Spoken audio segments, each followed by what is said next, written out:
Peggy 18.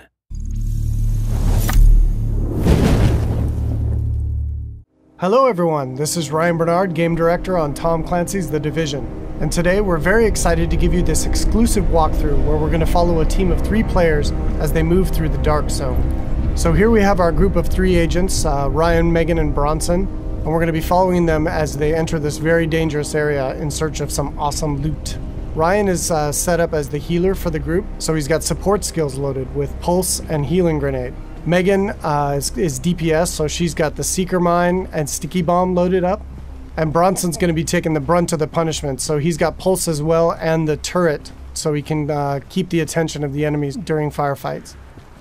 After the virus broke out, the Dark Zone was originally set up as a quarantine zone in the middle of Manhattan to contain the sick. But things rapidly went out of control, and there was a massive blackout and the military had to evacuate.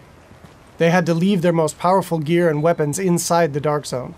So this loot is extremely valuable to you as a player. But this also means that it's the most dangerous place in the game. This loot attracts a lot of attention, including other real players. The Dark Zone is a multiplayer gameplay space in our world, which you can seamlessly enter without any loading screens. Outside of the Dark Zone, you can play in teams of up to 4, but once inside, you can decide to collaborate with other agents or betray them, kill them, and take their loot. As we climb the wall to enter, you can see the UI starts to cut out, because once inside the Dark Zone, we lose our connection to the outside world. And this area is highly contaminated, so we can see the players put on their masks to protect themselves from the virus, and then they're set to go.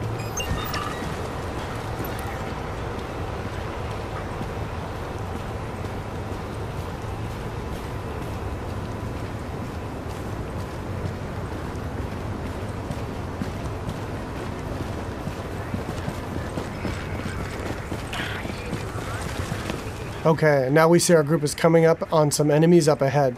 As we get closer, we can see that these are actually part of the Rikers faction. And this is a group of convicts which, after the virus broke out, escaped the prison and have flooded into Manhattan to take advantage of the chaos.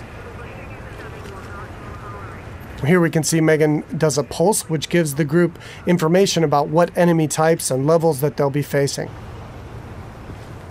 And then we can engage. As you can see here, Bronson's going to go up right on top of him and take point, so he can take the attention of the enemies and draw aggro, and we can support him from behind with healing grenades, as you saw there, and covering fire. Using covers in the divisions is really important. You're going to be seeing the agents here as they move around flanking the different enemies, moving cover to cover, using height elevation to their advantage, and really trying to make sure that you're not exposed at any time, because when you're out of cover, you take a lot of damage from enemies. And it looks like we've only got a couple Rikers left here, and Bronson is really taking his role to heart and pushing right up into their face. And they've cleared him out. And here you can see Bronson's actually been a little bit too hardcore on this, and he's in what we call the down state. So since they're playing in a group, Ryan can head over and actually revive him so he doesn't die and need to respawn and run back to his group, and he can get right back into the action. And here we can see that Ryan's actually found a loot crate. And he's gotten extremely lucky and has gotten a legendary drop. But as we can see, it's actually contaminated. All gear and weapons in the Dark Zone are contaminated, and they need to be extracted before they can be actually equipped by the players or agents in the game. So in order to do that, our group is going to move to a nearby extraction point in Bryant Park.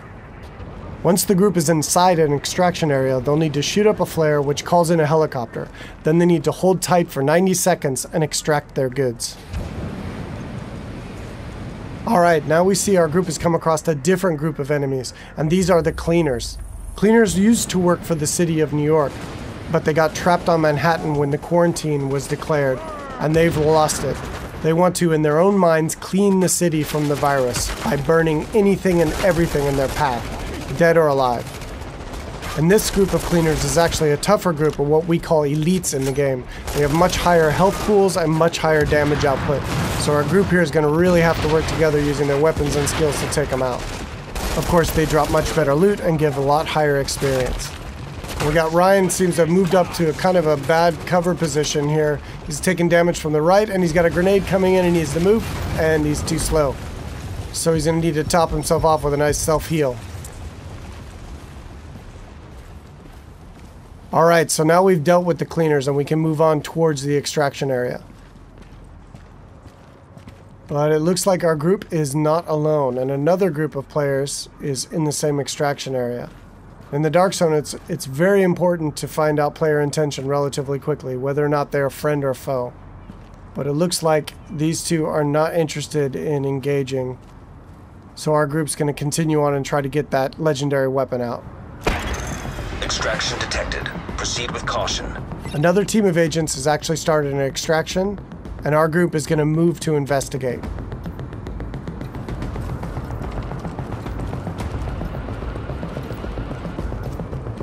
And as they come around, we do indeed see that an extraction is taking place, and they got about a minute left on their timer before the helicopter shows up. We don't see the extracting team.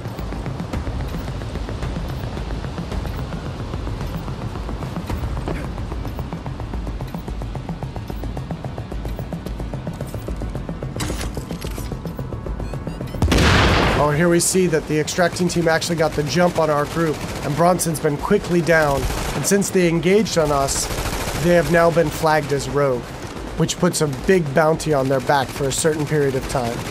Luckily, Bronson was able to make it back to our group, and we were able to quickly revive him and get him back up into the fight. And now we've got some PvP chaos happening. And here we see Ryan throws out another healing grenade to heal up both of his teammates as they're flanking around to the left to try to get better position on these rogue agents.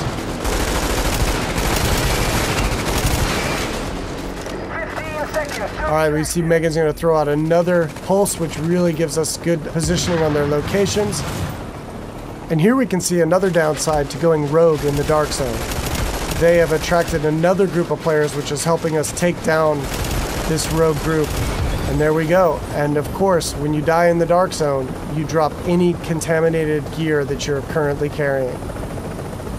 It looks like the two groups now can divvy up the goods that they got from this rogue group. It looks like they've decided to just take out the new players and take all of the loot for themselves.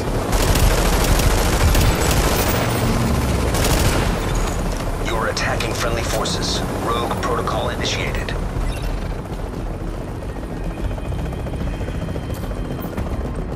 So now in order to secure this loot, to make sure it's theirs, they need to complete an extraction. So now our team has 90 seconds to control this area and to stay alive to get their loot out when the helicopter arrives. And you can see them fanning out into good cover positions here in case any other players come into the area or those groups that we engaged come back.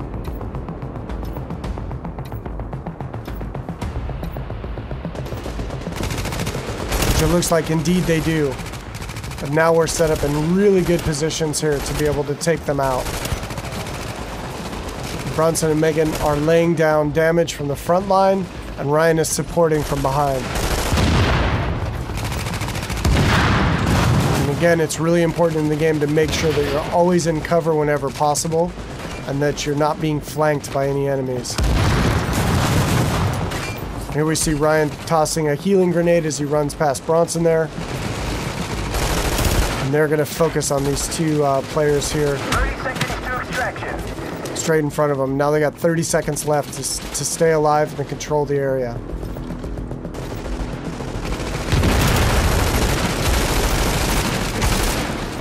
And that was some nice coordination there. It looks like a double kill coming off.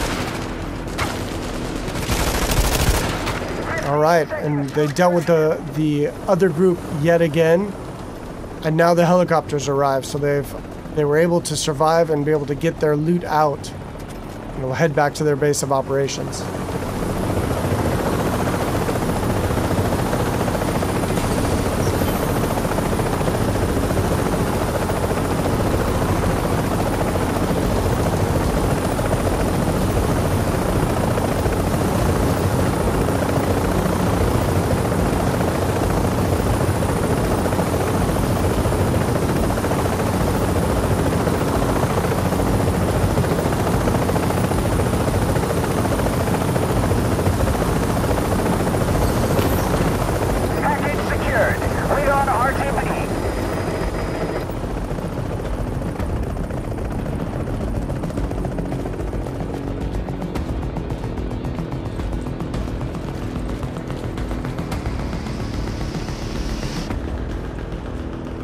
Now we can see the group is still flagged as rogue, and they're a very juicy target for other agents in the area. So they really should leave this area quickly and decide where to head out to next.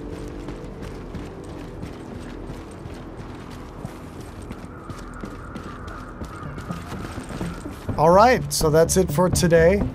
I hope you enjoyed a little glimpse into the gameplay inside the dark zone of Tom Clancy's The Division.